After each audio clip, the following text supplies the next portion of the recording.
നമസ്തേ.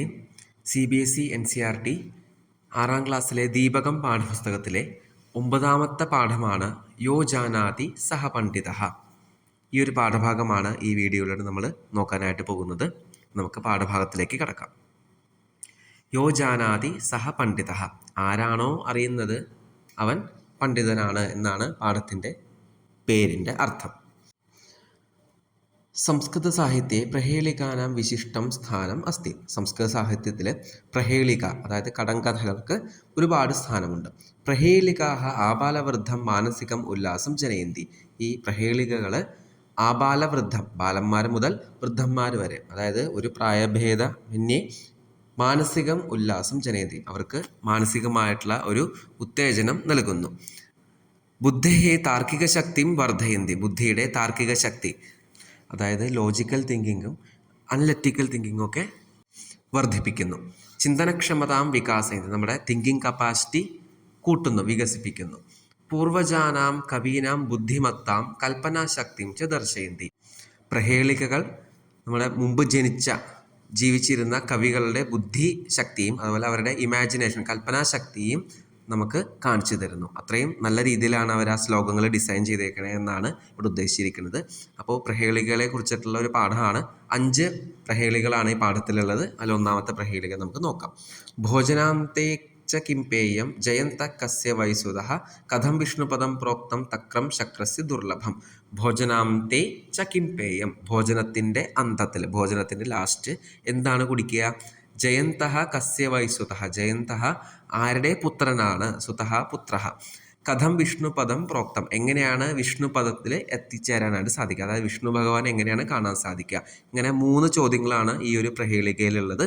അതിലെ 1ാമത്തെ പ്രഹേളികയുടെ ഉത്തരം ലാസ്റ്റ് തന്നെ അതിൽ തന്നെ കൊടുത്തിട്ടുണ്ട്. തക്രം ശക്രസ്യ ദുർലഭം. ഈ 3 വാക്കുകളാണ് 3 ചോദ്യങ്ങളുടെ ഉത്തരമായിട്ട് ഉള്ളത്. അപ്പോൾ ഫസ്റ്റ് ചോദ്യം എന്താണ്? ഭോജനാന്തേ ച കിംപേയം. ഭോജനത്തിന് ലാസ്റ്റ് എന്താണ് കുടിക്കേണ്ടത്? തക്രം, മോരാണ് കുടിക്കേണ്ടത്. ജയന്തഃ കസ്യ വൈസുതഃ. ജയന്തൻ ആരുടെ പുത്രനാണ്? ശക്രസ്യ. ശക്രഹ എന്ന് പറഞ്ഞാൽ ഇന്ദ്രനാണ്, ഇന്ദ്രന്റെ പുത്രനാണ്. ഇനി ലാസ്റ്റ് 3ാമത്തെ ചോദ്യം, കഥം വിഷ്ണുപദം പ്രോക്തം. എങ്ങനെയാണ് വിഷ്ണുപദത്തിലേക്ക് എത്തിച്ചേരാൻ സാധിക്കുക? ദുർലഭം. അത് എളുപ്പമുള്ള കാര്യമല്ല, ദുർലഭമാണ്. അപ്പോൾ ഈ ശ്ലോകത്തിൽ തന്നെ 3 ചോദ്യങ്ങളും 3 ചോദ്യങ്ങളുടെ ഉത്തരവും കൊടുത്തിട്ടുണ്ട്. വിവരണം നോക്കാം. ഭോജനസ്യ അന്തേ കിം പാനീയം. എന്താണ് കുടിക്കേണ്ടത്? തക്രം. ജയന്തഃ കസ്യ പുത്രഃ. ജയന്തൻ ആരുടെ പുത്രനാണ്? ശക്രസ്യ അഥവാ ഇന്ദ്രസ്യ. 3ാമത്തെ ചോദ്യം, വിഷ്ണോഹോ സാന്നിധ്യം കഥം ഉക്തം. വിഷ്ണുവിൻ്റെ സാന്നിധ്യം എങ്ങനെയാണ് പറഞ്ഞിരിക്കുന്നത്? ദുർലഭം. അപ്പോൾ ഈ ഒരു 1ാമത്തെ പ്രഹേളിക കഴിഞ്ഞിരിക്കുകയാണ്. 2ാമത്തെ പ്രഹേളികയിലേക്ക് നമുക്ക് നോക്കാം. ന തസ്യാദിർന തസ്യാന്തോ മധ്യേ യസ്തസ്യ തിഷ്ഠതി തവാപ്യസ്തി മമാപ്യസ്തി യദി ജാനാസി തദ്വദഃ. ന തസ്യ ആദിഹി ന തസ്യ അന്തഃ മധ്യേ യഹ തസ്യ തിഷ്ഠതി. അപ്പോൾ അതിൻ്റെ ആദിയിൽ തുടക്കം എന്തുണ്ട്? ന ഉണ്ട്. അന്തത്തിൽ ലാസ്റ്റിൽ ന ഉണ്ട്. മധ്യത്തിൽ നടുക്കിൽ എന്തുണ്ട്? യാ എന്നുള്ള അക്ഷരം ഉണ്ടെന്നാണ് ഫസ്റ്റ് ലൈൻ അർത്ഥമാക്കുന്നത്. 2ാമത്തെ ലൈൻ, തവാപ്യസ്തി മമാപ്യസ്തി. നിനക്കുമുണ്ട് എനിക്കുമുണ്ട്. യദി ജാനാസി തദ്വദ. അറിയുമെന്നുണ്ടെങ്കിൽ പറഞ്ഞു തരൂ എന്നാണ് 2ാമത്തെ ശ്ലോകം. ഇതിൽ ഉത്തരം കൊടുത്തിട്ടില്ല, നമ്മളത് കണ്ടെത്തണം എന്നുള്ളതാണ്. ഇതിൻ്റെ വിവരണം നോക്കിക്കഴിഞ്ഞാൽ ഉത്തരം കിട്ടും. തസ്യ ആദിഹി ന അസ്തി. അതിൻ്റെ ആദി, തുടക്കം ന എന്നുള്ള അക്ഷരം ഉണ്ട്. ന അസ്തി എന്നാണ്, നാസ്തി എന്നല്ല, ന അസ്തി. ന എന്നുള്ള അക്ഷരം ഉണ്ട്. തസ്യ അന്തഃ അപി ന അസ്തി. അതിൻ്റെ ലാസ്റ്റും അന്തഃ ലാസ്റ്റ് ന എന്നുള്ള അക്ഷരം ഉണ്ട്.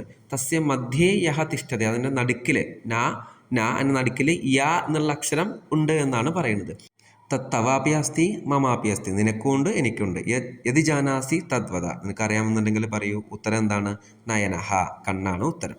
3ാമത്തെ, വൃക്ഷസ്യാഗ്രേ ഫലം ദൃഷ്ടം ഫലാഗ്രേ വൃക്ഷ ഏവച അകാരാദി സകാരാന്തം യോ ജാനാതി സഹ പണ്ഡിതഃ. വൃക്ഷസ്യാഗ്രേ, വൃക്ഷത്തിൻ്റെ അറ്റത്ത് ഫലമുണ്ട്, ഫ്രൂട്ട് ഉണ്ട്.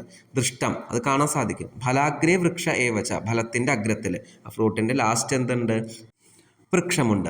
അകാരാദി സകാരാന്തം, ആ എന്ന് തുടങ്ങി സ എന്ന് അവസാനിക്കുന്ന ഒരു ഫ്രൂട്ടാണ് യോ ജാനാതി സഹ പണ്ഡിത. അതാരാണോ അറിയുന്നത് അവൻ പണ്ഡിതനാണ്. വിവരണം നോക്കാം. വൃക്ഷസ്യ അഗ്രേ ഫലം ദൃഷ്ടം. വൃക്ഷത്തിൻ്റെ അറ്റത്ത് ഫലം കാണാം. ഫലസ്യ അഗ്രേ വൃക്ഷേവച്ച ഫലത്തിൻ്റെ ഫ്രൂട്ടിൻ്റെ ലാസ്റ്റ് എന്തുണ്ട്? വൃക്ഷമുണ്ട്. അകാരഹ യസ്യ ആദിഹി തഥൈവ സകാരഹ യസ്യ അന്തേ അസ്തി. ആ വാക്കിൻ്റെ ആദ്യം ആ എന്നുണ്ട്, അവസാനം സ എന്നുണ്ട്. തത് പദം യഹ ജാനാതി. ആ പദം ആരാണ് അറിയുന്നത്? സഹ പണ്ഡിത, അവൻ പണ്ഡിതനാണ്. ഉത്തരം ഏതാണ്? ആ എന്ന് തുടങ്ങി സ എന്ന് അവസാനിച്ചു. അനാനസഹ, അതായത് പൈനാപ്പിൾ ആണ് ഉത്തരം. അടുത്തത് കിമിച്ഛതി നരഹ കാശ്യാം ഭൂപാനാം കോ രണേ ഹിതഃ കോ വന്ധ്യഃ സർവദേവാനാം ദീയതാം ഏകമുത്തരം. കിമിച്ഛതി നരഹ കാശ്യാം ഭൂപാനാം കോ രണേ ഹിതഃ.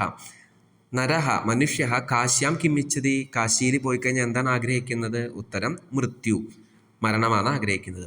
ഭൂപാനാം കോ രണേ ഹിതഃ. ഭൂപതിഹി, ഭൂപഹ എന്ന് പറഞ്ഞാൽ രാജാവാണ്. രാജാക്കന്മാരെ യുദ്ധത്തിൽ എന്താണ് ആഗ്രഹിക്കുന്നത്? ജയമാണ് ആഗ്രഹിക്കുന്നത്.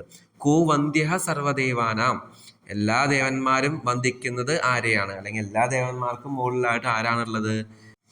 ദീയതാം ഏകമുത്തരം, ഒരു ഉത്തരം തരൂ. ഇതിന് രണ്ടെണ്ണത്തിനും ഒരു ഉത്തരമായിട്ട് ഒന്നുണ്ട്. ആ വാക്ക് ഏതാണ്? മൃത്യുഹു ജയഃ മൃത്യുഞ്ജയഃ, അതാണ് ഉത്തരം. വിവരണം നോക്കാം. മനുഷ്യ കാശ്യാം കിമിച്ഛതി, മനുഷ്യൻ കാശിയിൽ എന്താണ് ആഗ്രഹിക്കുന്നത്? മൃത്യുഹു, മരണം. യുദ്ധേ മഹാരാജാനാം കഹൈതഃ, മഹാരാജാക്കന്മാര് യുദ്ധത്തിൽ എന്താണ് ആഗ്രഹിക്കുന്നത്? ജയമാണ് ആഗ്രഹിക്കുന്നത്. കഹ സർവദേവാനാം വന്ദനീയ, എല്ലാ ദേവന്മാരും വന്ദിക്കുന്നത് ആരെയാണ്? ഏകപദേന ഉത്തരം ദദാതു. ഉത്തരം എന്താണ്? മൃത്യുഞ്ജയ, മൃത്യുഹു ജയ മൃത്യുഞ്ജയ. മൃത്യുഞ്ജയ എന്ന് പറഞ്ഞാൽ ഭഗവാൻ ശിവന്റെ മറ്റൊരു പര്യായമാണ് മൃത്യുഞ്ജയ എന്ന് പറയുന്നത്. ഇനി അടുത്ത പ്രഹേളികയിലേക്ക് നമുക്ക് പോവാം. കുലാലസ്യ ഗൃഹേ ഹ്യർത്ഥം തദർത്ഥം ഹസ്തിനാപുരേ ദ്വയം മിലിത്വാ ലങ്കായാം യോജാനാതി സപണ്ഡിതഃ.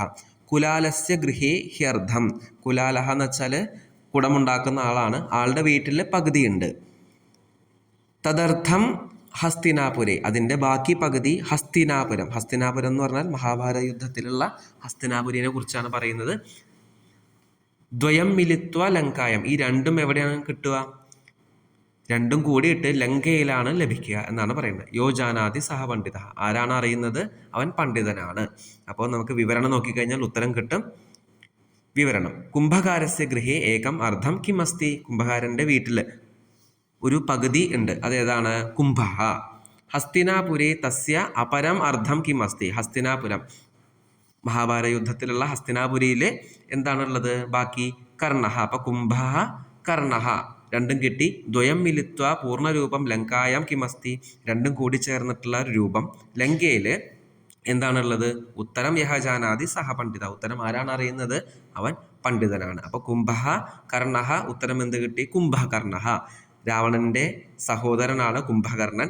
അപ്പോൾ ഈ ഒരു ശ്ലോകത്തിലൂടെ കുംഭകാരഹ എന്നുള്ളതിൻ്റെ കുംഭം പിന്നെ കർണം രണ്ടും കൂടി ചേരുമ്പോൾ കുംഭകർണ എന്നുള്ള വാക്ക് ലഭിക്കുന്ന രീതിയിലാണ് ശ്ലോകം ഡിസൈൻ ചെയ്തിരിക്കുന്നത്. ഈ ശ്ലോകത്തോടു കൂടി ഈ പാഠത്തിലെ 5 പ്രഹേളികളും അവസാനിച്ചിരിക്കുകയാണ്. അടുത്ത വീഡിയോയിലൂടെ നമുക്ക് ഈ പാഠഭാഗത്തിലെ പഠന പ്രവർത്തനങ്ങളും നമുക്ക് പഠിക്കാം, മനസ്സിലാക്കാം. ധന്യവാദാഹ.